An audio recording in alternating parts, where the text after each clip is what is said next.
Hi, my name is Stu from Sony Ericsson. We're here to talk about the Fab 5 that's coming out very shortly. So what we have here, we're going to start off with the X10. So a lot of talk about this phone. You know, it is our first Android device using 1.6 right now, and you know, everyone has Android. And what makes it different from other devices, right? So what we want to talk about first is the timescape and mediascape. So I'll take you guys through timescape first.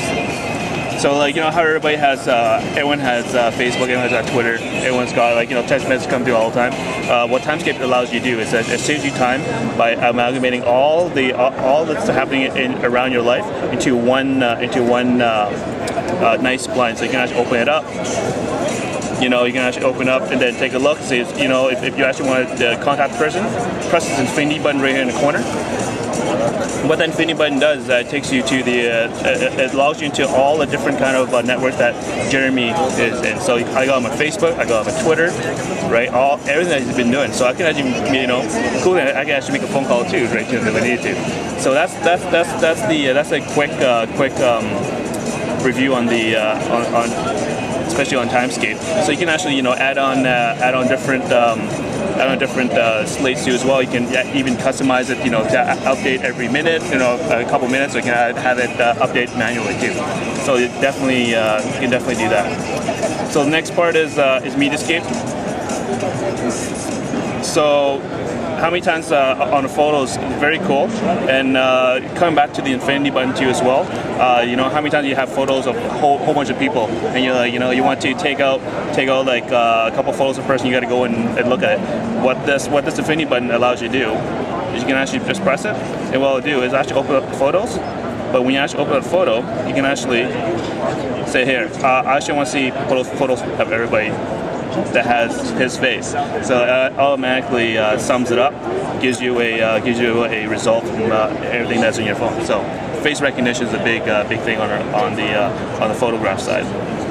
So another thing too as well. Let's say you got this is the music, right? You got your music going. You know, people do download videos, but you know, it does take up memory. People don't generally like to do it. So you listen to your track, press the infinity button again.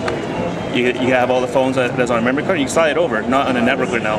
But pull up all the YouTube results on there too as well. And if you want to do a quick search, just press web search, and it will open up a Google browser, and it'll actually go through. You know, if it has any concerts that's around there. So, I mean, I think that what we're trying to do is, like, you know, give the user experience an elevated experience. You know, so that's where it is right now.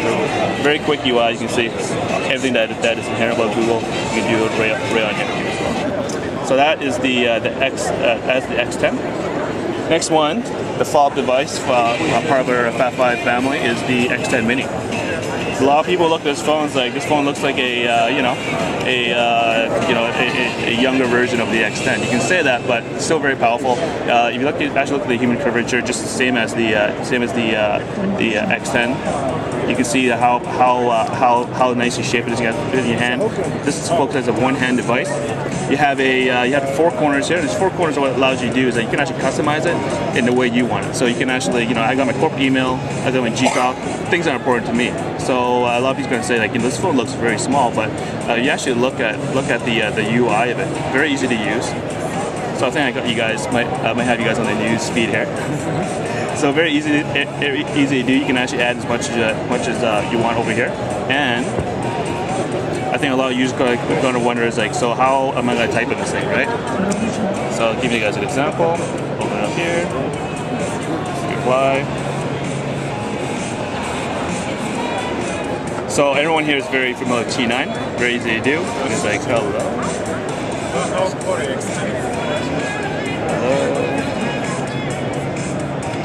Does this use the same Snapdragon processor as the original X10? No, it doesn't. I don't have the clear. I believe it's 600 megahertz, 607 megahertz. I got to double check on that. But I know it doesn't have this Snapdragon on here.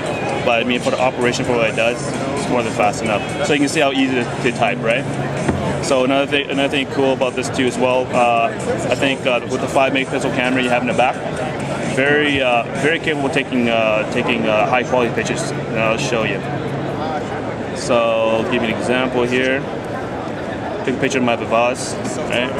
So I turn off the sensor on it. But you actually look how easy it is to actually just zoom in. Again, you know, talking about the one-hand feature on it, so very cool. So I mean, I think users right now are going to say, like, you know, that is a true one-hand device. So that's the short for the X10 Mini.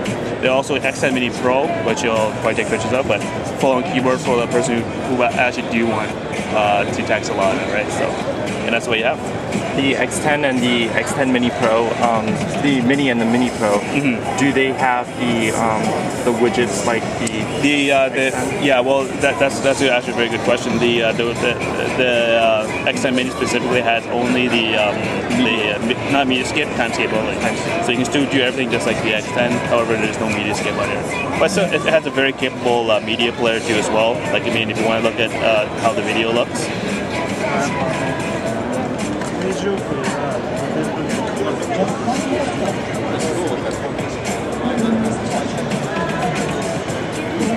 Very crisp, you can actually use it, you know what I mean? Very beautiful on there. So there you go. So that's that.